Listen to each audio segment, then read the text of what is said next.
Ang ngipin na ito, maliit lang na sulyap sa nakaraan ng sinaunang tao sa Pilipinas. Bago pa pala dumating ang Homo sapiens. Kailan at paano nabuo ang Pilipinas? Totoo kayang minsan ding nanirahan sa Pilipinas ang mga stegodon na isang malaking elepante na kilala sa kanyang lakas at pagiging agresibo? Sino ang mga unang tao na dumating sa Pilipinas sa panahon ng Pleistocene epoch? Kung naisip mo rin ang mga tanong na yan, natitiyak ko na pinahahalagahan mo ang iyong bayang pinagmulan. Ang pagnanais ng taong alamin kung sino at saan ito nanggaling ay isang makabuluhang bagay na dapat binibigyan ng panahon at pansin. Kaya naman, samahan niyo ako na bigyan ng malinaw na sagot ang mga namumuong tanong sa ating isipan. Dahil ang taong walang pakiramdam, tinitiyak ko sa iyo kaibigan na hindi ito marunong makinig. At wala itong pakialam.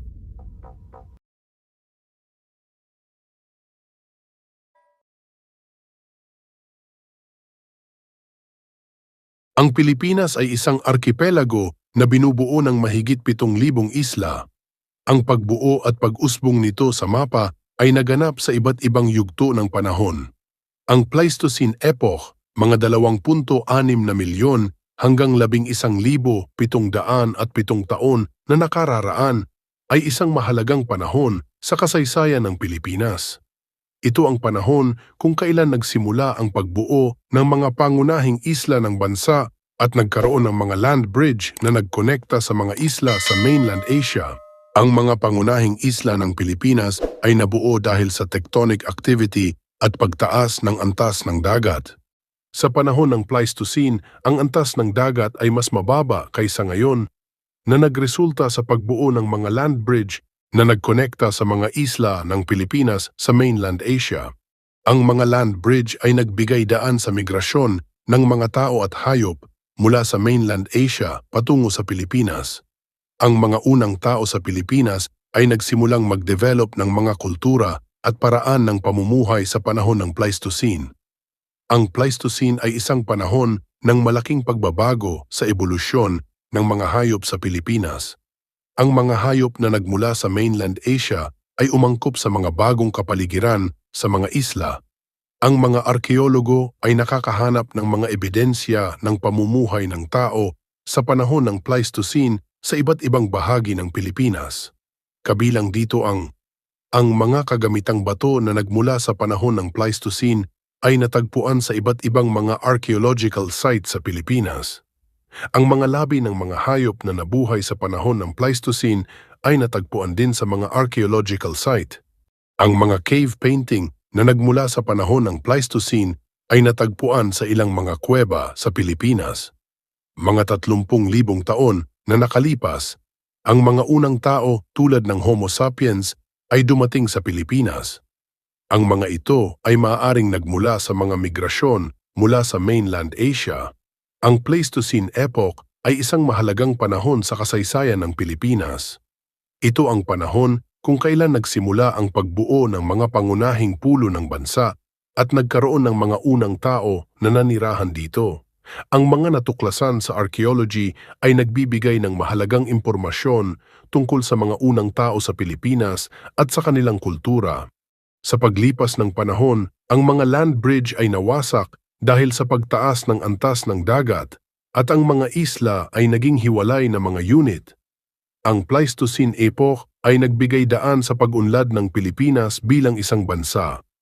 Ang mga tao na nanirahan dito sa panahon na ito ay nagsimulang mag-develop ng mga kultura at paraan ng pamumuhay na nagbigay daan sa pag-usbong ng mga modernong Pilipino. Ang Pilipinas ay nabuo bilang isang arkipelago sa pamamagitan ng mga geolohikal na proseso at sinimulan ang kasaysayan ng tao noong mga 30,000 taon na nakalipas. Ang bansa ay nakaranas ng mga yugto ng kolonisasyon at sa huli ay nakamit ang kalayaan noong 1946.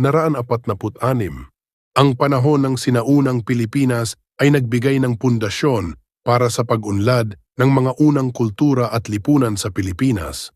Ang kaalaman at kasanayan na nakuha ng mga sinaunang tao ay nagpatuloy sa mga susunod na henerasyon. Ang mga natuklasan mula sa panahong iyon ay nagbibigay ng mahalagang impormasyon tungkol sa ebolusyon ng tao at kung paano sila umangkop sa kanilang kapaligiran. Ang pangyayari noong unang panahon ay isang mahalagang bahagi ng kasaysayan ng Pilipinas. Sa panahong ito, ang mga pagbabago sa geology, klima at ekolohiya ay nagbigay daan sa pag-usbong ng mga sinaunang tao at kanilang kultura. Ang kanilang mga karanasan at kaalaman ay naging batayan ng buhay sa Pilipinas sa mga sumunod na panahon. Sa iyong mga narinig, ano sa palagay mo ang nagbigay sa iyo ng tumpak na kasagutan na matagal mo nang iniisip tungkol sa Pilipinas? Ano-anong mga pangyayari sa nakaraan ang pumukaw ng iyong imahinasyon at nagbigay sa iyo ng malinaw na mensahe? Tandaan na ang kasaysayan ng Pilipinas ay kasaysayan mo at kasaysayan ko rin.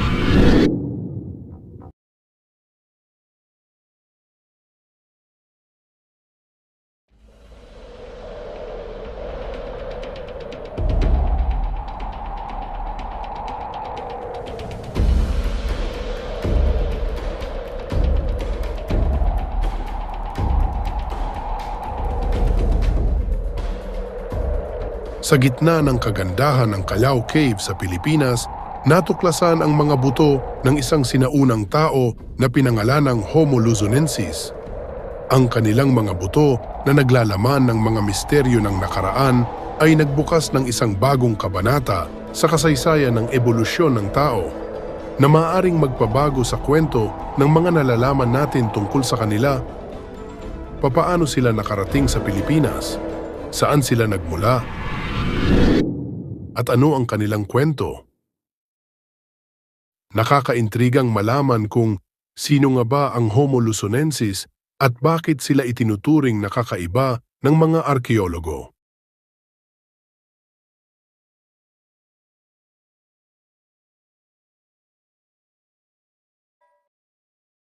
Ang Homo luzonensis ay isang species ng tao na tinatayang nabuhay mga 50,000 hanggang 67,000 taon na ang nakalipas.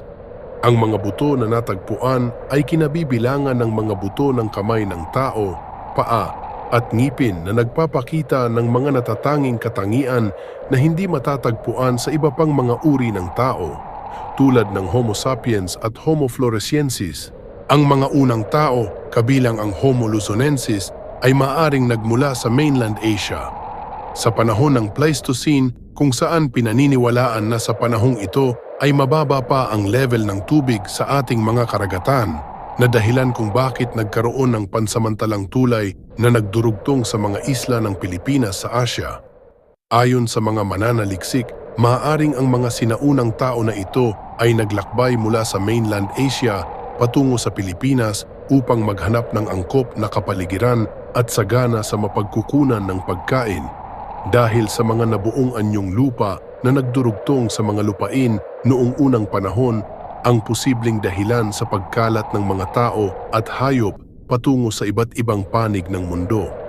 Naniniwala ang mga Pilipinong arkeologo na marahil ang isa pang dahilan kung bakit nanatili at namuhay ang mga unang tao sa Pilipinas ay dahil sa pagkakaroon natin ng mga kuweba, na kung saan ang mga kuweba sa Pilipinas tulad ng Callao Cave ay nagsilbing kanlungan at tirahan para sa mga sinaunang tao.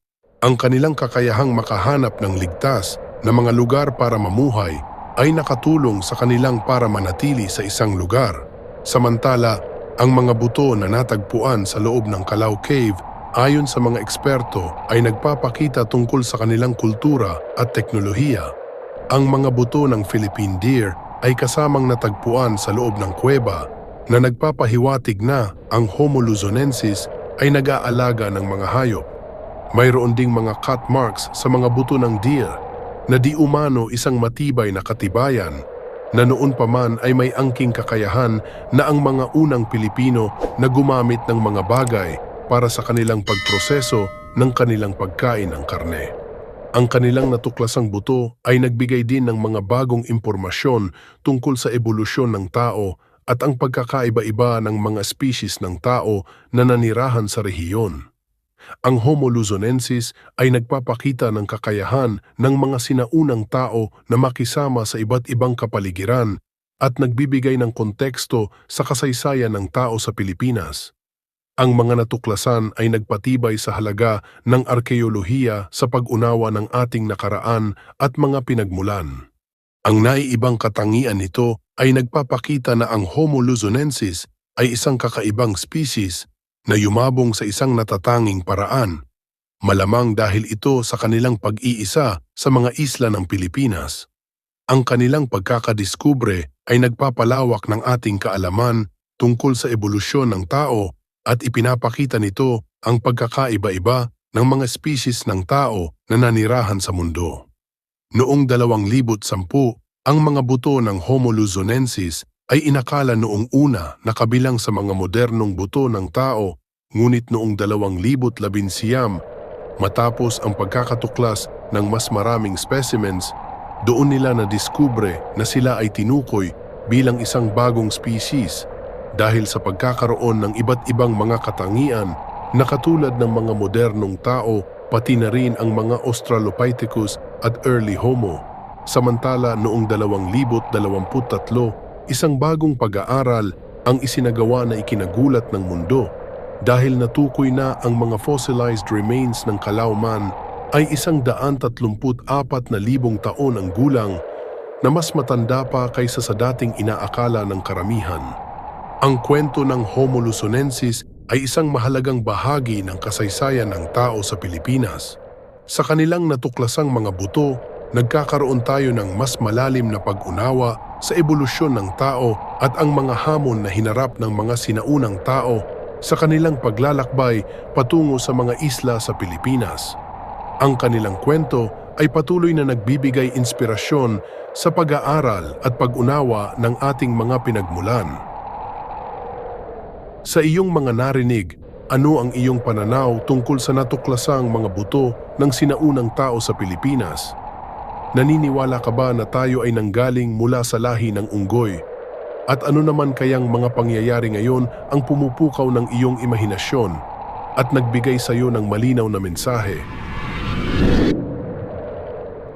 Tandaan, kapwa, ang Biblia at Agham ay may kanya-kanyang paliwanag tungkol sa kung papaano at saan nagmula ang tao sa mundo.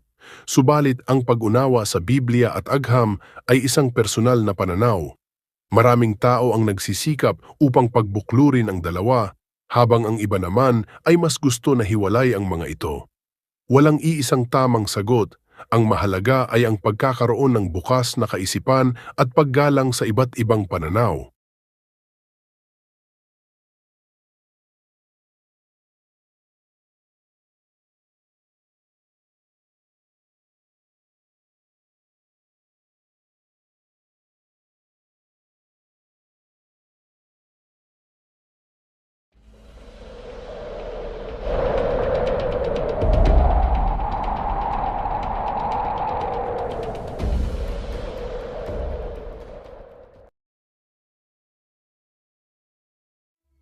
Tatlong taon na ang nakaraan gumawa ako ng video tungkol sa Maharlika Kingdom.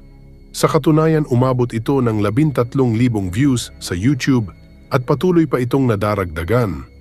Hindi ko lubos maisip na makakakuha ito ng maraming views.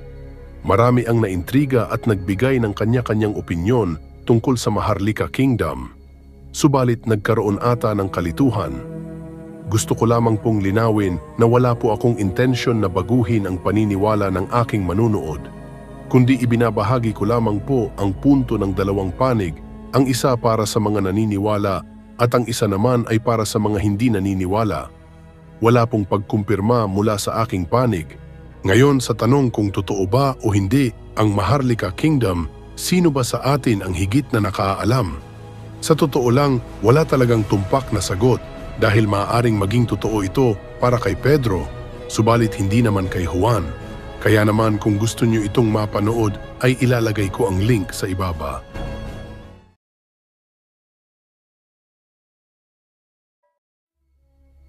Ang konsepto ng isang Maharlika Kingdom sa Pilipinas ay isang kontrobersyal na ideya na walang matibay na ebidensya mula sa mga historical record.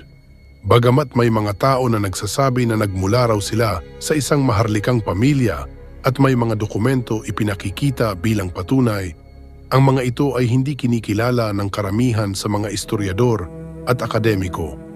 Ang kwento ng Maharlika Kingdom ay kadalasang nauugnay sa mga pag-aangkin ng Taliano family na nagsasabing sila ay mga direktang descendant ng mga sinaunang hari ng Pilipinas.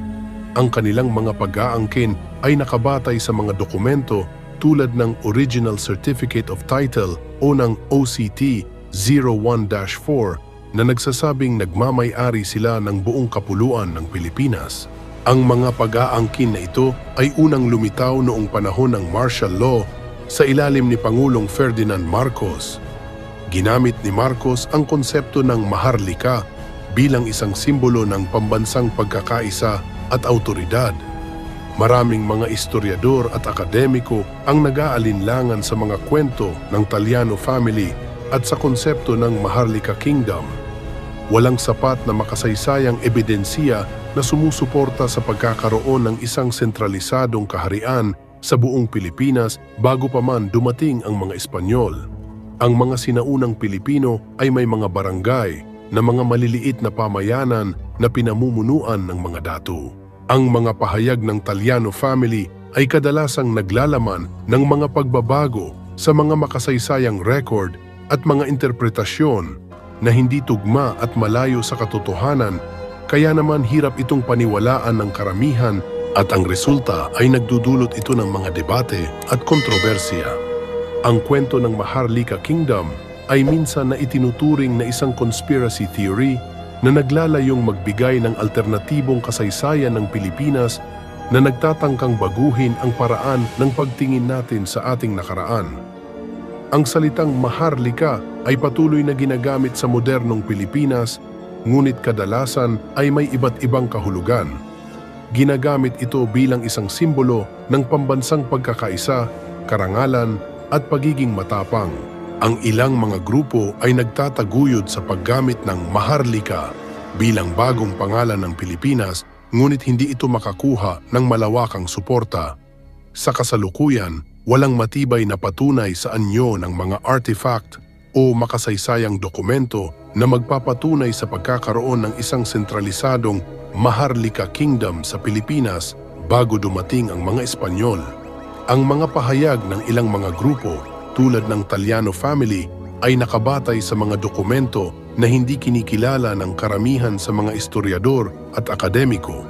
Ang mga artifact na natagpuan sa Pilipinas ay nagpapakita ng mga kultura at pamumuhay ng mga sinaunang Pilipino, ngunit wala sa mga ito ang nagpapatunay sa pagkakaroon ng isang malaking kaharian na sumasakop sa buong lupain ng Pilipinas. Ang Laguna copper plate inscription na natagpuan noong 1989 ay isang mahalagang artifact na nagpapakita ng sistema ng pagsulat at pamamahala sa Pilipinas noong ika-9 na siglo. Gayunpaman, hindi ito nagpapatunay na may isang Maharlika Kingdom.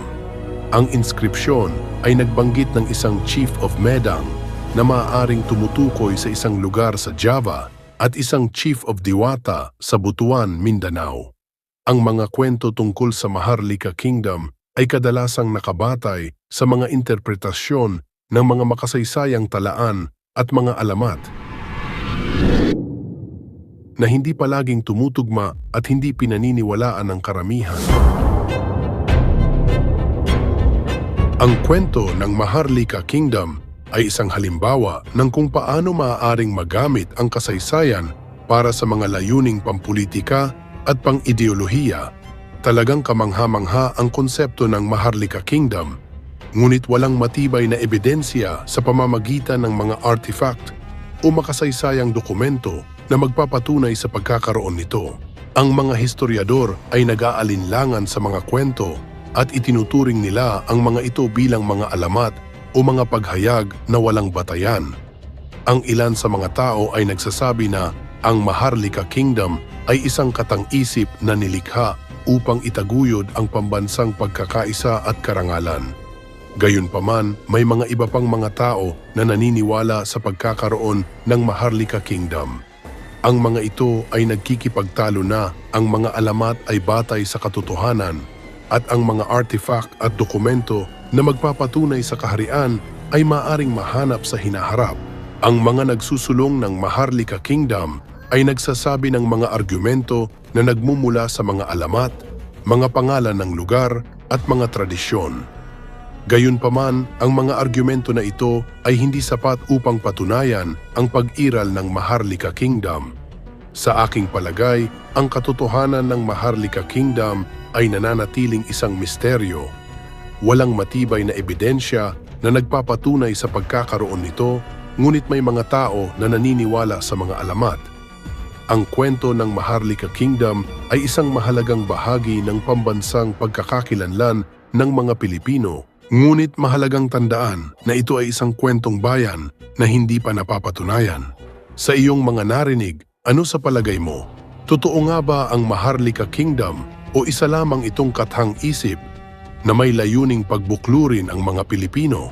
Ano-anong mga pangyayari ngayon ang pumupukaw ng iyong imahinasyon at nagbigay sa iyo ng malinaw na mensahe? Tandaan, ang kwento ng Maharlika Kingdom ay maaaring isang kwentong bayan sa ngayon. Subalit, tulad ng mga Hittite na dating itinuturing na alamat lamang, ay nadiskubre at napatunayan kalaunan. Totoo man o hindi ang Maharlika Kingdom, ay dapat mo rin itong ipagmalaki. Dahil ikaw ay isang Pilipino na may dugong Maharlika. Ngayon, ito ang tanong ko sa iyo. Dapat ka bang maniwala o sapat na sa iyo ang magtiwala? Paki-comment sa ibaba ang iyong saloobin.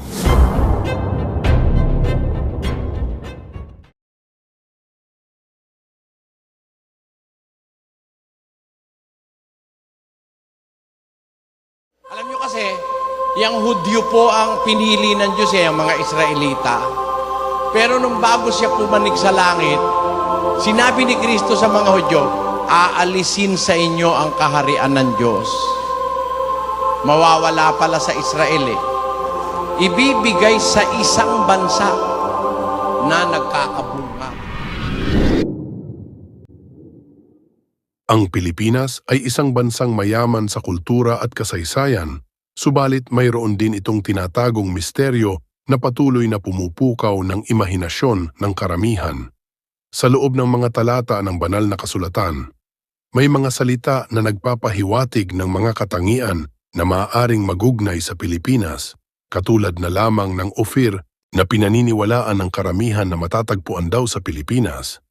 Ang Ophir ay isang lugar na binanggit sa Biblia, partikular sa mga aklat ng Unang Hari at Ikalawang Kronika bilang pinagmumulan ng ginto, mga mahalagang bato at iba pang kayamanan.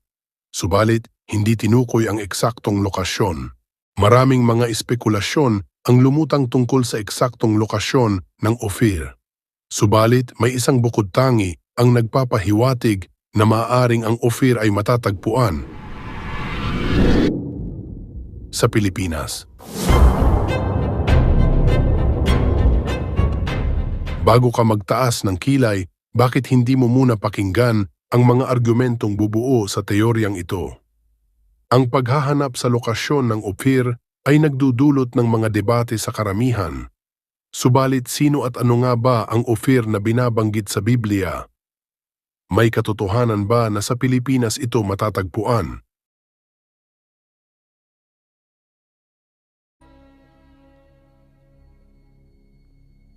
Ang Ophir ay isang lugar na binanggit sa Biblia, partikular sa Aklat ng Mga Hari, kung saan sinasabing nagmula ang ginto, mga mahalagang bato, at mga kahoy na almog na ginamit sa pagtatayo ng templo ni Haring Solomon. Maraming teorya ang umiikot sa lokasyon ng Ophir, ngunit wala pang tiyak na ebidensya na nagpapatunay sa tunay nitong lokasyon. Mayroong ilang mga teorya tungkol sa lokasyon ng Ophir, at isa sa mga ito ay ang posibilidad na ito ay nasa Pilipinas. Subalit ano ba ang argumento na sumusuporta sa teoryang ito? Ayon sa paglalarawan ng Biblia, ang Ophir ay sagana sa mga ginto, mga mamahaling bato at pinamumugaran ng mga unggoy.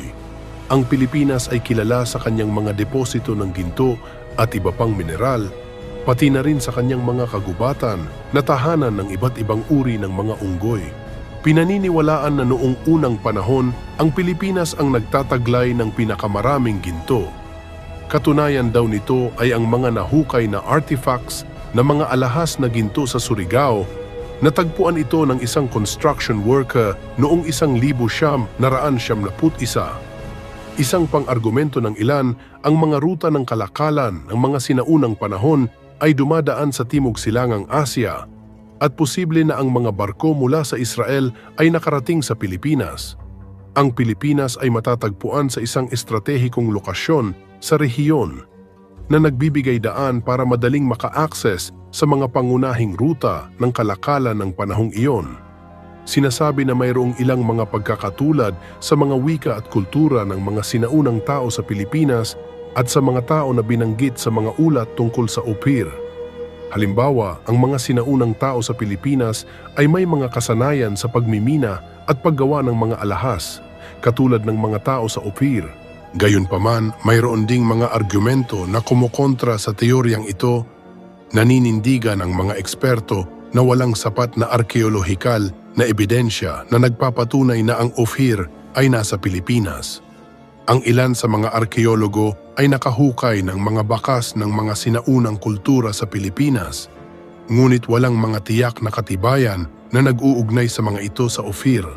Mayroon ding iba pang mga lugar na itinuturing na posibleng lokasyon ng Ophir, tulad ng Timog Aprika, India at Arabia. Ang mga lugar na ito ay mayroon ding mga katangian na tumutugma sa mga paglalarawan ng Ophir sa Biblia. Bagamat may mga kontra, tiyak na may mga grupo ang naniniwala at sumusuporta na ang Ophir ay matatagpuan lamang sa Pilipinas. Hindi maitatanggi na may batayan ito, halimbawa na lang na ang Pilipinas daw ay kilala sa mayamang deposito ng ginto mula pa noong unang panahon. Ang mga mina ng ginto sa Pilipinas na nagsimula pa noong 1000 bago ang Kristo. Ito daw ay tumutugma sa panahon ng paglalakbay ni Haring Solomon patungo sa Ophir para sa kalakalan ng ginto. Ang mga talaan ng mga manlalakbay tulad ni Pigafetta at Galvao ay naglalarawan din na noong unang panahon ang mga Pilipino ay napapalamutian at nagsusuot ng mga alahas na ginto at nag-aalok ng ginto bilang kalakal. Isa pa riyan ang mga paglalarawan sa mga taga-Ophir na tumutugma sa mga katangian ng Pilipinas tulad ng Golden One o Island of Gold. Sinasabi na maraming mga teorya at ebidensya ang nagpapakita upang suportahan ang ideya na ang Pilipinas ay ang Ophir. Isang halimbawa riyan, ang paglalakbay ni Magellan ay nagsimula sa paghahanap ng mga lupain ng Ophir at Tarshish. Sinasabi na ang kanyang pagdating sa Pilipinas ay nagbigay ng bagong ideya sa mga Europeo tungkol sa lokasyon ng Ophir. Ang mga ulat tungkol sa isang grupo ng mga isla na tinatawag na Lekyos, na kilala sa kanilang kayamanan at kalakalan ng ginto. Ang lokasyon ng Lekyos ay itinuturing na malapit sa Pilipinas. Ang mga ulat mula sa mga sinaunang tekstong Chino tungkol sa mga kaharian ng Sanfotsi at Toupo na itinuturing na nasa Timog Silangang Asya. Ang mga lokasyong ito ay maaaring tumutukoy din sa mga isla sa Pilipinas. Ang mga nagbanggit ng mga ulat tungkol sa mga kaharian ng Zabag at Wakwak na kilala sa kanilang kayamanan sa ginto. Ang mga kahariang ito ay maaaring nasa Pilipinas o sa silangang bahagi ng Malay Archipelago. Bagamat may mga ebidensya na sumusuporta sa ideya na ang Pilipinas ay ang Ophir, ang lokasyon ng Ophir ay nananatiling isang paksa ng debate. Ang mga nagbibigay ng iba't ibang pananaw at interpretasyon na nagpapahiwatig na ang pagtukoy sa tunay na lokasyon ng Ophir ay isang mahirap na gawain.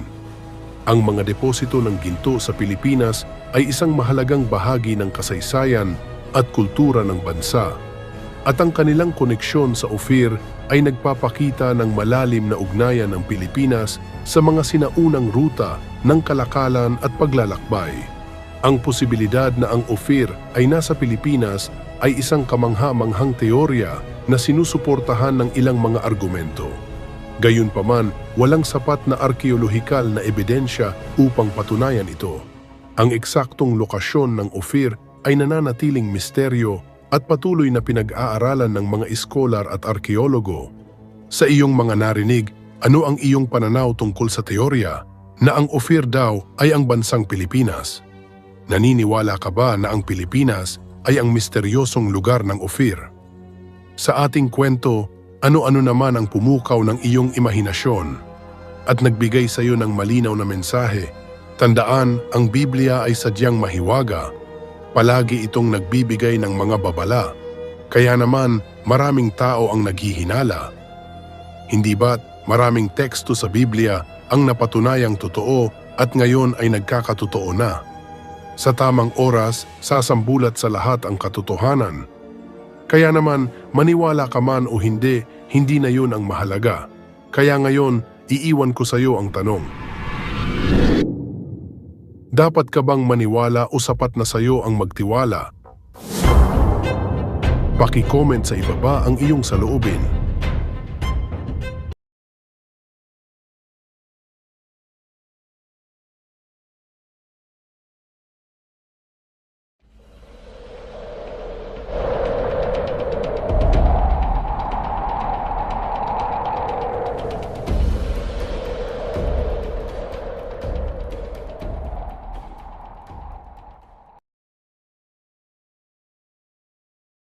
Genghis Khan, figura ng isang matapang, makapangyarihan at matagumpay na taong nabuhay sa mundo.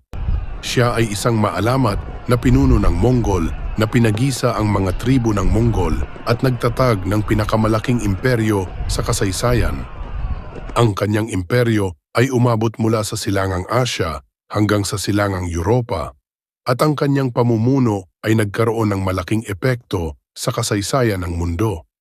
Subalit, may mga tanong na namumuo sa aking isipan. Totoo kaya na sa lawak ng kanyang sinakop na mga teritoryo, posible kayang ang kanyang kapangyarihan ay nakarating o umabot hanggang sa Pilipinas? Ito ba ang batayan ng mga Tsino kung bakit masidhi ang kanilang pag-angkin sa West Philippine Sea? Siya ay isang maalamat na pinuno ng Mongol na pinag-isa ang mga tribo ng Mongol at nagtatag ng pinakamalaking imperyo sa kasaysayan. Si Genghis Khan ay isang maalamat na pinuno ng mga Mongol. Ayon sa mga kasaysayan, Temujin ang kanyang tunay na pangalan. Siya ay kilala sa kanyang katalinuhan, determinasyon at kakayahan sa pamumuno. Bilang isang strategist, siya ay isang bihasa sa paggamit ng mga taktika at may kasanayan sa pagpaplano upang makamit ang kanyang mga layunin. Ang kanyang mga hukbo ay kilala sa kanilang disiplina, katapangan at pagiging mahusay sa pakikipaglaban. Si Genghis Khan ay hindi lamang isang mahusay na mandirigma, kundi pati na rin isang tagapagtaguyod ng kapayapaan at pag-unlad sa kanyang imperyo. Samantala, ang Pilipinas sa panahon ng imperyong Mongol ni Genghis Khan ay hindi bahagi ng imperyo. Dahil ang imperyo ay nakasentro sa Asya at umabot sa silangang Europa, ngunit hindi umabot sa timog silangang Asya. Sa panahong iyon, ang Pilipinas ay nasa ilalim ng pamamahala ng mga katutubong kaharian. Ang mga katutubong tribo ay nabubuhay sa pamamagitan ng pangangaso, pangingisda at pagsasaka. Naniniwala ang mga mananaliksik na kahit hindi tayo direktang sumailalim sa imperyong Mongol, maaaring nakaranas ng mga impluensya ang Pilipinas mula sa mga Mongol. Halimbawa, ang kalakalan sa pagitan ng mga kaharian sa timog silangang Asya at ang mga Mongol ay maaaring nagkaroon ng epekto sa mga kultura at ekonomiya ng mga tao sa Pilipinas. Samantala, ayon sa mga eksperto, ang mga imperyo na sumibol sa mainland Asia, katulad ng mga Mongol at Tsino noong mga panahong iyon, ay hindi nakarating o umabot sa mga isla sa South China Sea. Naniniwala ang karamihan na kahit may mahabang kasaysayan ng paglalayag at kalakalan sa South China Sea, ang mga Tsino, hindi ito nangangahulugan na mayroon silang historical claim sa mga isla sa West Philippine Sea. Ang Mongolia, kung saan nagmula si Genghis Khan, ay napakalayo sa Pilipinas. Ang paglalakbay sa pamamagitan ng dagat sa panahong iyon ay napakahirap at mapanganib. Kaya ayon sa mga historiador, napaka-imposible raw na makarating ang imperyo ni Genghis Khan sa Pilipinas. Ang mga Mongol ay kilala sa kanilang mga kasanayan sa pakikipaglaban sa lupa, ngunit hindi sila mga dalubhasa sa pakikipagdigma sa dagat. Ang paglalakbay sa karagatan ay nangangailangan ng mga espesyal na barko at kasanayan na wala sila sa panahong iyon. Ang Pilipinas ay may sariling mga tribo at kaharian na may sariling mga hukbo. Kahit na makarating ang mga Mongol sa Pilipinas, ay sa malamang nahaharapin nila ang puwersa ng mga katutubong Pilipino na bihasa sa paggamit ng sibat at espada. Sa makatuwid, namatay si Genghis Khan noong 1227, kung saan ang Pilipinas ay hindi pa natutuklasan ng mga Europeo sa panahong iyon. Ang mga Europeo, partikular na ang mga Espanyol, ang nagsimulang sakupin ang Pilipinas noong ika-16 na siglo. Bagamat hindi posible na masakop ni Genghis Khan ang Pilipinas, mahalagang tandaan na ang kanyang imperyo ay napakalawak at nakaapekto sa maraming bahagi ng Asya. Ang kanyang mga tagumpay ay nagpapakita ng kanyang mahusay na pamumuno at estratehiya sa pakikipaglaban. Bago ko tapusin ang bidyong ito, nais ko lamang pong sabihin sa inyo na karamihan sa ating mga manonood ay hindi pa nakasubscribe sa ating channel. Okay lang po yun. Ang mahalaga ay nagbahagi kayo ng inyong maikling oras para panoorin ang ating mga tampok na kwento. Maaari nyo rin kaming suportahan sa pamamagitan ng pag-like at syempre mag-comment na rin kayo ng inyong mga saloobin at opinyon. At para sa mga nakasubscribe sa aming channel, maraming salamat sa inyo. Dahil sa inyo kaya kami nagpapatuloy, asahan nyo na mas pagbubutihin pa po namin. Sa iyong mga narinig, ano sa palagay mo ang mangyayari kung nasakop tayo ng imperyong Mongol ni Genghis Khan? Malamang maaaring marami ang magbago sa kwento ng ating kasaysayan. Ano-ano naman na mga pangyayari ngayon ang pumupukaw ng iyong imahinasyon at nagbigay sa iyo ng malinaw na mensahe? Tandaan na ang Pilipinas ay isang arkipelagong bansa. Hindi madali para sa mga mananakop ang basta na lamang sakupin ang Pilipinas. At kapag nagkataon na may mga bansang gustong angkinin ang ating minamahal na bayan, ay tinitiyak ko na maghahalo ang balat sa tinalupan.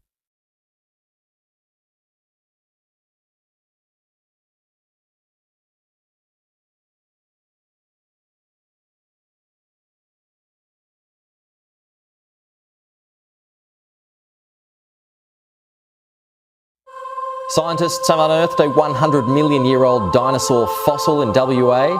The Elasmosaurus is commonly found across inland parts of Australia.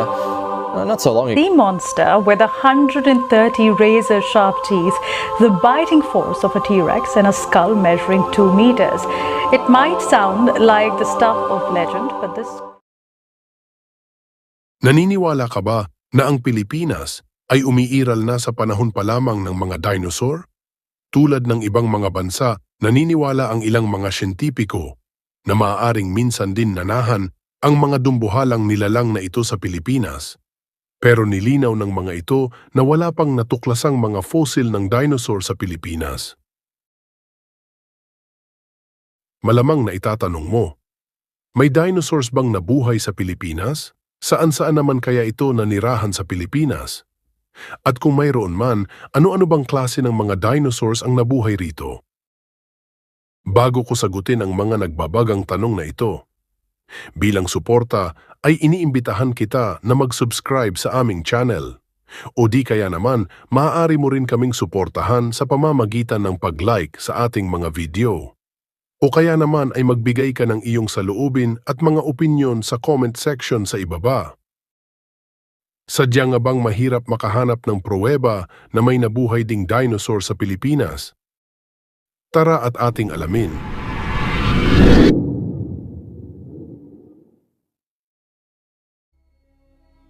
Ang mga dahilan kung bakit napakahirap makahanap ng mga artifacts ng mga dinosaur sa Pilipinas ay dahil sa ang karamihan sa mga lupa sa Pilipinas ay binubuo ng mga bato na nabuo kamakailan lamang. Ang ibig sabihin, ang mga bato na naglalaman ng mga fossil ng mga dinosaur ay kadalasan na mas matanda dahil sa ang Pilipinas ay maraming mga aktibong bulkan. Isa ito marahil sa tinitignang dahilan ng mga dalubhasa kung bakit wala silang matagpuang mga buto ng dinosaur. Dala ng mga pagsabog ng mga bulkan noong unang panahon na maaaring sumira sa mga fossil ng mga dinosaur. Isa pang dahilan ay ang tropikal na klima ng Pilipinas na maaaring nagdudulot ng mabilis na pagkabulok ng mga fossil. Ang pag-aaral ng heolohiya ng Pilipinas ay nagpapakita na ang mga isla sa Pilipinas ay nagsimula mabuo noong panahon pa ng Jurassic period. Ito ang panahon kung kailan nagsimulang mabuhay ang mga dinosaur sa mundo. Kaya naniniwala ang mga eksperto na posible rin na may mga dinosaur nang nabuhay sa mga lugar na tinatawag ngayon na Pilipinas. Aminado ang mga siyentipiko at mga arkeologo na ang paghahanap ng mga fossil ng dinosaur sa Pilipinas ay isang malaking hamon. Subalit masigasig ang mga ito sa paghahanap ng mga ebidensya upang patunayan na ang mga dinosaur ay minsan din na nanirahan sa bansa. Bagamat wala pang natutuklasang mga fossil ng dinosaur sa Pilipinas, hindi ito nangangahulugang walang nanirahan na mga dinosaur dito sa Pilipinas. Naniniwala sila na posibleng may mga nakalibing na fossil ng mga dinosaur sa ilalim ng lupa pero hindi pa natatagpuan. Sinasabi ng mga eksperto, may mga ilang lugar silang tinitingnan sa Pilipinas na maaaring magkaroon ng presensya ng mga dinosaur noong unang panahon. Isa na rito ang Palawan at Mindoro. Ang dalawang isla na ito ay dating bahagi ng mainland China na may mga bato na mas matanda pa kaysa sa panahon ng mga dinosaur. Dahil sa kanilang geological history, ang mga isla na ito ay maaaring magkaroon ng mga bato na naglalaman ng mga buto ng dinosaur. It might sound like the stuff of legend, but this creature really did exist around 75 million years ago, and it was called pliosaur, and a fossil of its enormous jaws has been now. Naniniwala rin ang mga arkeologo na ang mga lugar sa Cagayan Valley na kilala rin sa pagkakaroon ng mga fossil ng mga sinaunang hayop tulad ng mga elepante at rhinoceros, ay posible ring magkaroon ng mga fossil ng dinosaur sa rehiyon na ito. Ang mga eksperto ay naniniwala rin na kung may mga dinosaur na nanirahan dito, maaaring kabilang sa kanila ang mga theropod, ang carnivorous dinosaur na karaniwang may dalawang paa tulad ng Tyrannosaurus rex, Velociraptor at Spinosaurus. Sauropod, ang mga herbivorous dinosaur na may mahabang leeg at buntot tulad ng Brachiosaurus, Apatosaurus at Diplodocus. Ornithischian, ang mga herbivorous dinosaur na may iba't ibang mga hugis at sukat tulad ng Triceratops, Stegosaurus at Iguanodon. Ang mga uri ng dinosaur na ito ay nabuhay sa panahon ng Mesozoic era na tumagal mula 252 hanggang 66 na milyong taon na ang nakalilipas. Ang Pilipinas bilang isang arkipelago ay nagsimulang mabuo noong panahon ng Jurassic period, kaya't posible na ang mga isla ay tahanan ng mga dinosaur noong panahong iyon. Gayunpaman, mahalagang tandaan na ang mga ito ay puro haka-haka lamang sa ngayon. Wala pa ring matibay na ebidensya na nagpapatunay na may mga dinosaur na nanirahan sa Pilipinas.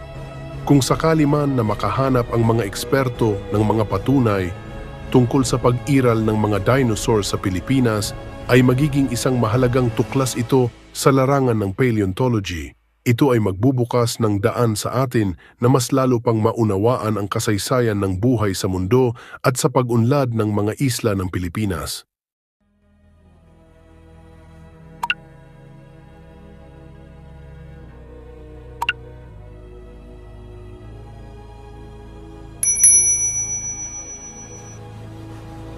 Sa iyong mga narinig, ano ang iyong pananaw tungkol sa mga dinosaur na nabuhay sa Pilipinas?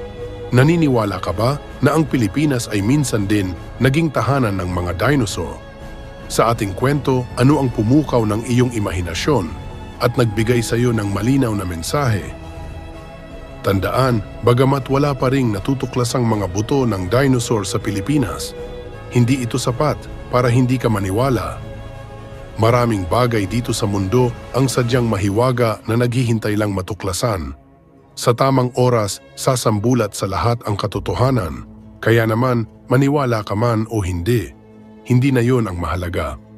Ngayon, iiwan ko sa iyo ang tanong. Dapat ka bang maniwala o sapat na sa iyo ang magtiwala? Paki-comment sa ibaba ang iyong saloobin.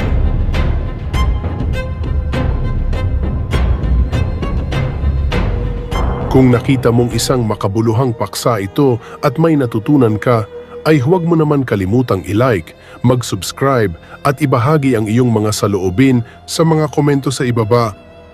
Hanggang sa susunod, patuloy tayong matuto at magsaliksik.